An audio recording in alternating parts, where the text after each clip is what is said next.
అవకాశాన్ని ఇప్పుడున్న ప్రభుత్వం ఏమాత్రం ఉపయోగించుకోలేదు, వాడి పర్సనల్ కేసులు తప్ప.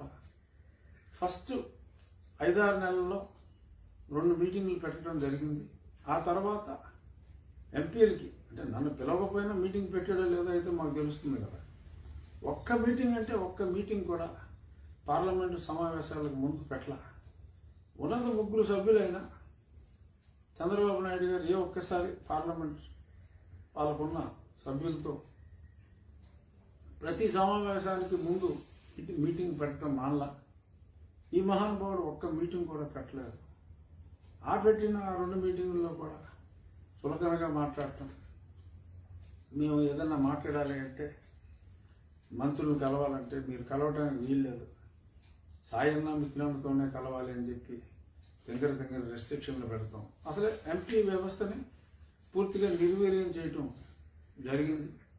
మరి ఆ దెబ్బక మరెందుకో మాకొద్దురా బాబు అంటే మాకొద్దని చెప్పి, ఎస్పెషల్లీ వైసీపీలో ఎంపీ సీట్లు మాకొద్దంటే మాకొద్దంటున్నారు. చివరికి 2 మిగిలారు. మరి అలా ఉంది పరిస్థితి. కమింగ్ బ్యాక్ టు, మరి మొన్నంతా అన్ని ఛానల్స్లో కొట్టారు, జగన్మోహన్ రెడ్డి గారు ఢిల్లీ వచ్చేస్తున్నాడు, జగన్మోహన్ రెడ్డి గారు ఢిల్లీ వచ్చేస్తున్నాడు అని.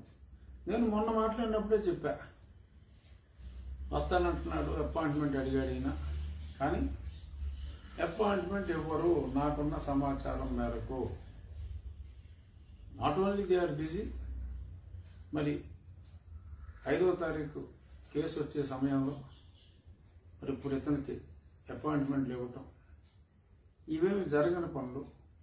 గత అతనికి అపాయింట్మెంట్ వచ్చినాయి, కానీ ఇప్పుడు కష్టం, అపాయింట్మెంట్లు రావు అని చెప్పి అనుకున్నట్టే.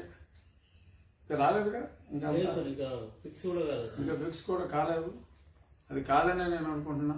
ఈ పార్లమెంట్ సమావేశాలు అయ్యేదాకా, ఆ తర్వాత అయినా ఇంక ఎన్నికలు కూడా వచ్చిన తర్వాత ఈయనకి టైం ఇవ్వటం అసలు మంచిది కాదు. సో కాబట్టి కంఠశోష ఏదో వచ్చి మరి వ్యక్తిగత బెనిఫిట్స్ కోసం మళ్ళీ ఏదో స్పెషల్ స్టాటస్, అది ఇది రైల్వే జోన్ అంటే గుర్తొచ్చింది.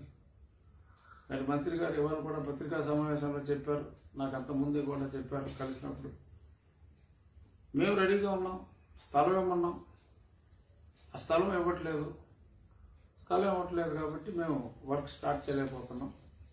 ఆల్రెడీ మాకున్న రైల్వే ఆ స్టేషన్ పరిసర ప్రాంతాల్లో మాకుండా ఆ ప్రాంతం సరిపోదు కాబట్టి వేరే చోట మేము స్థలం అడగడం జరిగింది.